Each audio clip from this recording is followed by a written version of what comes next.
What's up, everybody? In this video I got a couple of items that I want to share with you, including something that I received from a viewer here. Now, he did decide to include a letter along with his package, so I am going to share this with you all. It says here, FM, thanks for all you do for the collecting community. You have been a special part in dealing with this pandemic. Your positivity and friendly demeanor are important for me and my family. I thank you for showcasing my Batman collection. I still get comments from friends about your video. I have sent you an Eagle Moss Batman 66 Batmobile. Sorry I did not have the magazine. And a Black Panther lithograph. Hope you enjoy, Will. Okay. So Will, thank you for sending this my way. And as far as that company name, let me see there again, Eagle Moss. Yeah, Eagle Moss, I'm somewhat familiar with them. I know that they send products out and they do sometimes come along with a little magazine. As a matter of fact, I think I just ordered something that might be from Eagle Moss. Let me check on that real quick. So I was right. I did order this Scarecrow figurine, which I really do like the design of. It's a little small, you know, it's kind of a small figurine here, but it is a very nice design for Scarecrow, who is one of my favorite Batman villains. One of my favorite villains just in general. I know he doesn't have like a whole lot of depth to him, but I do like the different looks for the character and what he does basically. And of course it did come along with one of these little magazines here, which I haven't actually checked out yet, but I do plan to get into this. And you know, I'm assuming I think it tells a story here. I hope it gives like some background information on him as well. You know, there's another look of the Scarecrow. I really like characters that are flexible in terms of design. And then you see some more back there. They do have a lot of these figurines like this though. You can find them online, like I said, and I've also seen these at a lot of comic book shops as well. And here is the 66 Batmobile that was sent to me by Will. And of course you see that it's in this case and it has the background going on there to represent the Batcave. So this is pretty awesome. I'm not sure how well it actually picks up on camera, but the background almost has sort of a, I mean, there are actually some items in there that are sculpted, but the flat background there has sort of a 3D effect to it. Like I said, I'm not sure if that picks up real well on the camera or not, but it looks pretty cool. So yeah, I actually have a couple of Batman figurines and Batman ornaments. I may try to put all those items together, you know, some of these smaller items, not the Scarecrow though. I'm actually putting him next to a black and white Scarecrow statue that I have. But yeah, this, like I said, I need a Batman section going on for those smaller items. So yeah, this is pretty cool here. And then he did mention also a Black Panther, what they call it, lithograph here. So yeah, check that out. And it says Disney Movie Club there. Yeah, that is pretty cool. Definitely looking forward to the Black Panther sequel. I don't know what exactly they're going to do with it. I know there's rumors about Namor being involved. There's rumors about Storm being involved. And I know there's been this rumor going around about Beyonce playing Storm. I don't think that's the case. I think they want her in to actually help with the music. I'd be fine if she wasn't involved at all, honestly. I don't know if she's a great fit necessarily. But yeah, like I said, you know, in terms of the actual movie, I'm really looking forward to it, and I'm really curious, you know, which villain they're going to bring into the mix.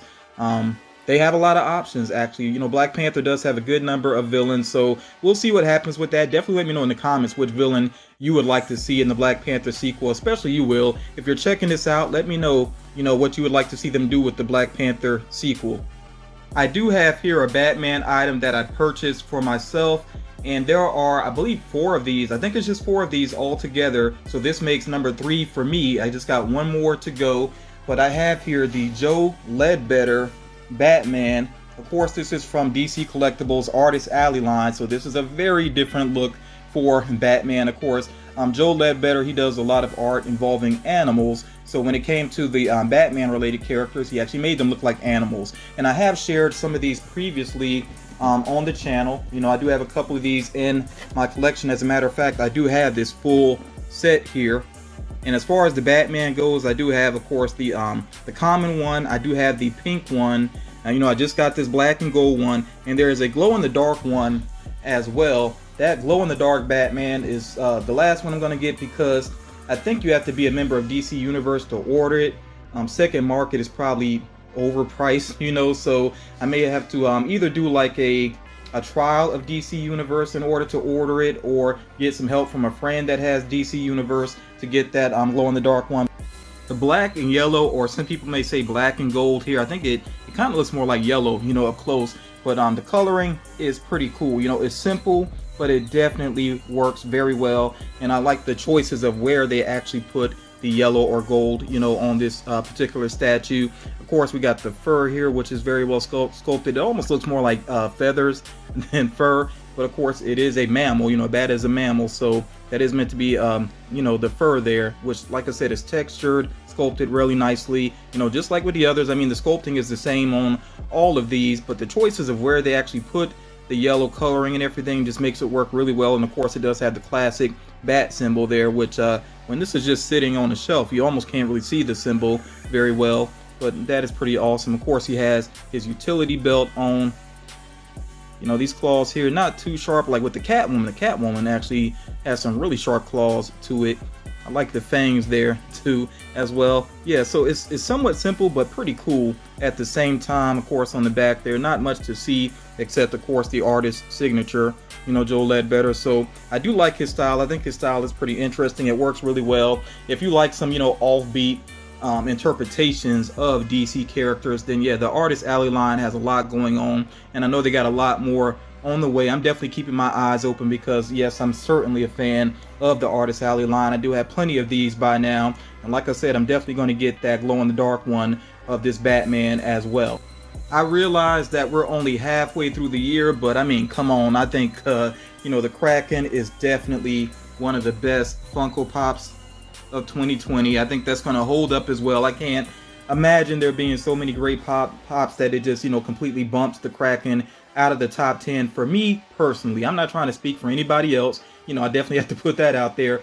For me personally, I think the Kraken is going to remain in my top 10. Even sitting in the box, you know, it already looks fantastic. The paint job is just amazing. I mean, the way the coloring seems to change a little bit according to the light. You can even see that in the box. So yeah, this is a phenomenal looking pop, and I love that, you know, let me show you the side panel. Got to make sure I do that. Okay, but on the side, on the back, I should say, excuse me, I really love that they actually have some information about the Kraken here. So I'm going to actually read this off real quick. It says, in Scandinavian folklore, there is a legendary giant octopus-like creature called the Kraken. It is said to dwell off the coast of Norway and Greenland and terrorizes the seas, pulling sailors and ships down into the icy depths of the ocean with its terrifying tentacles. Like I said, I love when Funko actually puts some information about the character on the back of the box. That is pretty cool. I wish they would do that with more pops in general, you know, not just focusing on the myths. But yeah, definitely got to take a closer look at this awesome pop here. There have been some things on the Funko shop that I debated on and then, you know, may have missed out on. I mean, sometimes there's a little bit of regret, you know, usually not. But I'm definitely glad that I pulled the trigger on this one, because I think if I had missed this one, then I probably would have been kicking myself. So yeah, very happy that I have the Kraken here. And like I said, the coloring is just phenomenal. That paint, and you know, depending on how the light hits it, it definitely looks a little bit different with the shading. So they did a phenomenal job. I also like how these spots on here, I guess that is, you know, just meant to represent the skin of it, but it also really gives it that underwater feel as well. Is, you know, it's a smart idea to have him holding a ship there for a sense of scale with it. I'll tell you though, if they were to do a larger size of this one, like a 10-inch, I doubt they would do an 18-inch for it, but if they did a 10-inch Kraken, I would go for it as well. I think that would be another one that would sell out also, especially because some people did miss out on this one. But with the tentacles, you see how it has all the suction cups going on there. They even took the time to do that with the bottom as well, and it still has that nice paint with the different shades of coloring on there. Yeah, this is really cool. And the head actually, you know, does turn just a little bit there. They probably didn't even have to worry about doing that, but they did, which is cool, you know. So yeah, the Kraken, like I said, this looks phenomenal.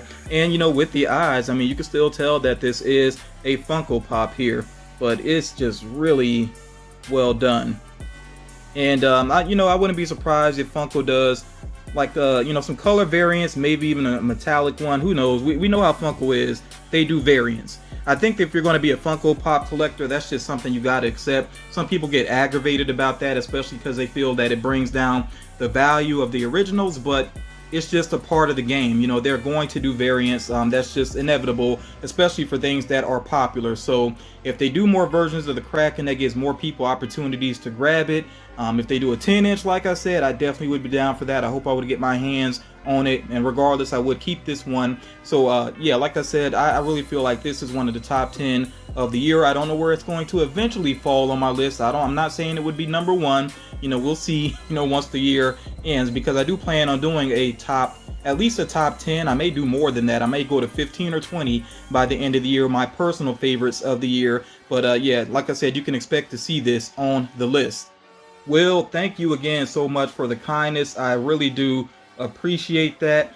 And you know, Will mentioned the pandemic, of course, in his letter. I've been trying my best on my channel to keep things somewhat consistent and just feeling normal, basically. I think we all need that, especially with all the craziness in the world. We need something that just feels normal and reliable, basically. So that's what I'm trying to do with my channel. I may get into different things on other social media, but with my channel, like I said, I just want some consistency and basically sort of a safe space away from all the craziness that's going on in the world. I think it's not an either or thing. You can be about certain causes, and it'll definitely be about being safe, you know, and cautious and all of that.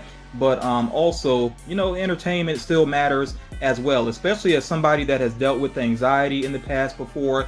I know that it's not good to just shut down and shut myself away. I don't think it's good for mental health, basically. So, you know, doing these videos, it helps me as well to just feel, like I said, that sense of normalcy that I think is really needed, basically. But yeah, let me hop off my soapbox on all of that. Definitely let me know what you think about the items that I received here. I'm really curious to hear from people. What would you like to see them do with the Mist line? What would you like to see Funko do with the Mist line? And also, what variants might you want to see with the Kraken? I think it'd be interesting if they did a Kraken where it's like sort of translucent, gives sort of that more underwater feel, and play with the coloring of it. Could be interesting, you know, if they did one that's sort of transparent. But yeah, let me know what you want to see them do with it, and what other Mist would you like to see in general from that particular line. Also, if you're a big fan of the Artist Alley series, you know, let me know about that as well, which ones you have in your collection or which ones you intend to pick up. But yeah, I'm gonna go ahead and wrap things up there. Again, thank you all so much for checking out the video. If you enjoyed it, please make sure you drop a like on it, and I will talk to you all again real soon.